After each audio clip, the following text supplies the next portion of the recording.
शिवरात्रि पर भगवान शिव पार्वती की शादी हुई थी, इसलिए इस पर्व को भगवान की विवाह वर्षगांठ के रूप में मनाया जाता है। ऐसा बहुत कुछ है जो शिवरात्रि पर्व की पवित्रता और महत्व को दर्शाता है, समझाता है। आज हम भोलेनाथ के एक ऐसे ही भक्त के साथ महाशिवरात्रि पर घटी एक रोचक सत्य घटना को आपके सामने बताने जा रहे हैं। भारत के गुजरात शहर में भीम नामक एक बहादुर नाविक रहता था। वो कई रोमांचकारी समुद्री यात्राएं कर चुका था। एक बार इस समुद्री यात्रा के दौरान भीम को एक छोटा सा सुंदर टापू दिखाई दिया। भीम ने निश्चय किया कि वो उस टापू पर अवश्य जाएगा। एक दिन भीम अपने दो साथियों को लेकर उस टापू पर घूमने चला गया। तीनों दोस्त नाव को किनारे लगाते हैं और उस टापू पर चढ़ जाते हैं। टापू देखने में बाहर ही से सुंदर और हरा भरा था। टापू पर पहुंचकर भी भीम के साथ खाना पकाने लगे और वहां वही लेटकर आराम भी करने लगे। तीनों दोस्त टापू पर पहुंचकर समुद्र की रोमांचक यात्राओं के बारे में बात करने लगे।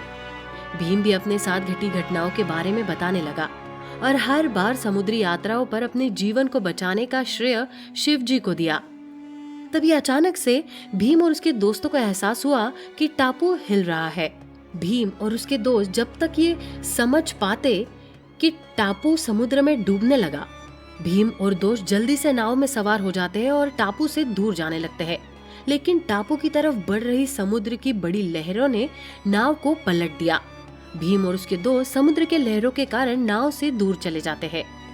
भीम के दोस्त जल्दी से नाव की तरफ बढ़ते हैं और उसको सीधा करके किसी तरह उस पर चढ़ जाते हैं। वही भीम पूरी जान लगाकर तैरकर नाव तक पहुंचने की कोशिश कर रहा था, लेकिन समुद्र की लहरों के कारण भीम नाव से दूर होता चला गया। वही भीम को अपनी जान बचाने के लिए पानी में तैरते लड़की की एक लट्टे की मदद लेनी पड़ी। लेकिन भीम उस लड़की के लट्टे द्वारा नाव तक नहीं जा सका, क्योंकि उसी समय समुद्र में तूफान आ गया और लहरें उसे दूर बहा ले गई। नाव पर सवार भीम के दोस्तों ने सोचा कि भीम नहीं रहा। भीम के दोस्तों ने वापस लौट जाने में अपनी भलाई समझी। भीम के दोस्त वापस लौट गए। वही समुद्र की लहरें भीम को बहाकर एक दूसरे टापू पर ले जाती है। भीम बहुत भूखा और थका हुआ था। थोड़ा आगे बढ़ने पर उसे वहाँ ताजा पानी और फलों के पेड़ दिखाई दिए। भीम ने देखा कि उस टापू पर जंगली घोड़ों के सिवा कोई नहीं रहता था। थोड़ी देर बाद जब वहाँ अंधेरा होने लगा तो वो सोने के लिए एक पेड़ पर चढ़ गया। पेड़ पर चढ़कर भीम भगवान शिव की प्रार्थना करने लगा।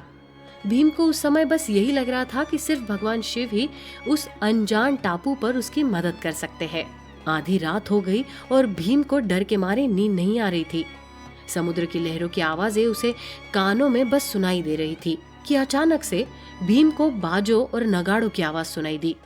वो इधर उधर देखने लगा कि बाजों और नगाड़ों की आवाज यहाँ कहाँ से आ रही है, लेकिन उसे इसका पता न चल सका। भीम डर के मारे उसी पेड़ पर चढ़ रहा और सुबह होने का इंतजार करने लगा। सुबह होते होते ढोल नगाड़े का आवाज आना बंद हो गया। सुबह भीम ने उस टापू के वासियों को खोजना चाहा, परंतु वहाँ कोई नहीं मिला। उसने काफी प्रयास किया, लेकिन जब उसको कोई नहीं मिला तो वो रात होने से पहले फिर उसी पेड़ पर जाकर चढ़ गया। रात हो गई और भीम को थकान के कारण नींद आ गई कि उसी रात फिर भीम को बाजे और नगाड़ों की आवाज सुनाई दी और उसकी नींद टूट गई। लेकिन फिर भीम डर कर रात में पेड़ से नीचे नहीं उतरा। सुबह फिर उसने उन लोगों को ढूंढने को कोशिश की। वहाँ कोई नहीं मिला, लेकिन जंगल में उसको वो खाने को फल फूल मिल गया और बुझी आग दिखी। वो समझ गया कि समुद्र के व्यापारी नाविक रात में यहाँ विश्राम करने आते हैं। तीसरी रात भी भीम को बाजों और नगाड़ों की आवाज सुनाई दी। तब भीम से रहा न गया। भीम बाजों और नगाड़ों की आवाज का राज जानने के लिए पेड़ से नीचे उतर पड़ा। थोड़ा आगे बढ़ने पर उसे कुछ लोग दिखाई दिए। वो हैरान हो गया। भीम दौड़कर उनके पास गया, उन्हें अपने बारे में बताया और अपनी सारी कहानी सुना दी। उन लोगों ने कहा उनका यहीं से कुछ दूर उनका कबीला है और शिवरात्रि में वो लोग भगवान भोलेनाथ के गधा का रूप धारण कर नगाड़ों ढोल के साथ महाशिवरात्रि का त्योहार मनाते हैं। उन लोगों ने बताया कि ये टापू महादेव ने बसाया था। जब उनका मन कैलाश से कहीं और जाने का करता था तो वो यही घूमने और विश्राम करने अपने गढ़ के साथ आ जाते थे। उन्हीं का बसाया हमारा कबीला है, इसलिए हम महादेव के बहुत बड़े भक्त हैं और उनकी सेवा में कोई कमी नहीं छोड़ते। उनकी बात सुन भीम ने बताया कि वो भी महादेव का बहुत बड़ा भक्त है। इसके बाद टापू का एक आदमी ने बोला कि हम जानते हैं इसलिए यहाँ है। उसकी बात सुन भीम बड़ा अचरज में पड़ जाता है कि तभी वो आदमी जो भीम को सारी बात बता रहा था, उसने बताया कि उसके साथी मित्र के कहने का मतलब है कि भीम ने गले में शिव जी की माला है जो पहनी और हाथों में रुद्राक्ष जो बांधा है, इसलिए टापू वालों को पता है कि भीम शिव भक्त है। इसके बाद वे लोग भीम को एक नाव में अपने एक टापूवासी के साथ बैठकर उसके शहर की तरफ रवाना कर देते हैं। भीम बड़े अचरज में था कि उसके बिना बताए उस टापू वाले आदमी ने उसको सुबह होते होते भीम के घर वाले बंदरगाह पर छोड़ दिया। भीम नाव से नीचे उतरा और किनारे पर जाकर जैसे ही पीछे मुड़ा तो देखा टापू वाला आदमी नाव सहित गायब था। भीम बड़ा अचरज में था कि वो टापू वाला इतनी जल्दी कहाँ चला गया। बहरहाल भीम अपने गांव में पहुंचता है। भीम के दोस्त और उसके परिवार वाले भी भीम को जिंदा देखकर बहुत खुश हुए और उन्होंने भगवान शिव का धन्यवाद किया। लेकिन भीम के मन में ये बात कचोट रही थी कि वो टापू वाला आखिर गायब कहाँ हो गया।